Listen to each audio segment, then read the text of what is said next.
ایک چھوٹے سے گاؤں میں ایک غریب مگر نہایت ایماندار درزی رہتا تھا جس کا نام حامد تھا۔ حامد دن بھر محنت کرتا، کپڑے سیتا اور بمشکل اپنے گھر کا خرچ پورا کرتا۔ اس کی بیوی زینب بہت صابر اور شکر گزار عورت تھی۔ وہ ہمیشہ کہتی، حامد رزق اللہ دیتا ہے، ہمیں بس محنت اور صبر کرنا ہے۔ حامد مسکرا کر کہتا، زینب تمہاری یہی بات مجھے ہمت دیتی ہے۔ گھر چھوٹا تھا، دیواریں پرانی تھیں، مگر محبت اور سکون بہت تھا۔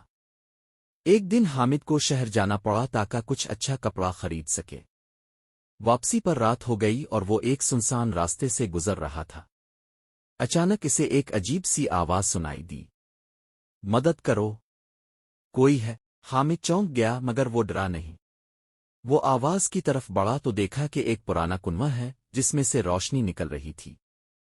اس نے جھانک کر دیکھا تو حیران رہ گیا۔ اندر ایک جن پھنسا ہوا تھا۔ جن نے کہا، اے انسان، مجھے اس کنویں سے نکالو، میں تمہیں انعام دوں گا۔ حامد نے سوچا، کیا یہ دھوکہ تو نہیں؟ مگر پھر اس نے اپنی نیکی کو ترجیح دی۔ اس نے ایک رسی ڈالی اور بڑی محنت سے جن کو باہر نکال لیا۔ جن باہر آتے ہی آزاد ہو گیا اور زور سے ہنسا، ہا ہا ہا، انسان، میں صدیوں سے قید تھا۔ حامد تھوڑا گھبرا گیا مگر اس نے ہمت کی اور کہا، میں نے تمہاری مدد کی ہے، مجھے نقصان نہ پہنچانا۔ جن کچھ دیر خاموش رہا پھر بولا، تم نے لالچ کے بغیر میری مدد کی، میں تمہیں نقصان نہیں پہنچاؤں گا بلکہ انعام دوں گا۔ جن نے کہا، تمہاری ایمانداری اور تمہاری بیوی کے صبر نے مجھے متاثر کیا ہے، آج سے تمہاری زندگی بدل جائے گی۔ یہ کہہ کر جن نے زمین پر ہاتھ مارا اور وہاں سونے کے سکے ظاہر ہو گئے۔ حامد حیران رہ گیا، یہ سب تمہارا ہے، مگر یاد رکھنا اسے صرف نیک کاموں میں استعمال کرنا۔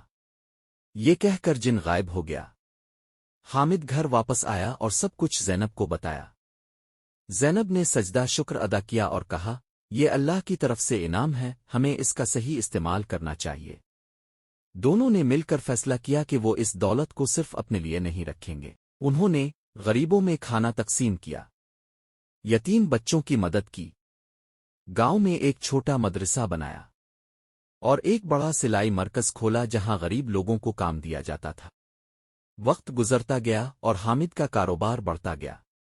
لوگ دور دور سے اس کے پاس کپڑے سلوانے آتے، لیکن حیرت کی بات یہ تھی کہ حامد اور زینب کی عاجزی ویسی ہی رہی۔ ایک دن وہی جن دوبارہ ظاہر ہوا، میں دیکھنا چاہتا تھا کہ تم نے دولت کا کیا اور تم نے میرا دل خوش کر دیا۔ جن نے کہا، تم نے ثابت کر دیا کہ اصل امیری دل کی ہوتی ہے نہ کہ دولت کی۔ آخر میں جن نے کہا، تمہیں مزید دولت کی ضرورت نہیں، کیونکہ تم پہلے ہی امیر ہو اپنے اخلاق اور نیکی کی وجہ سے۔ یہ کہہ کر وہ ہمیشہ کے لیے غائب ہو گیا۔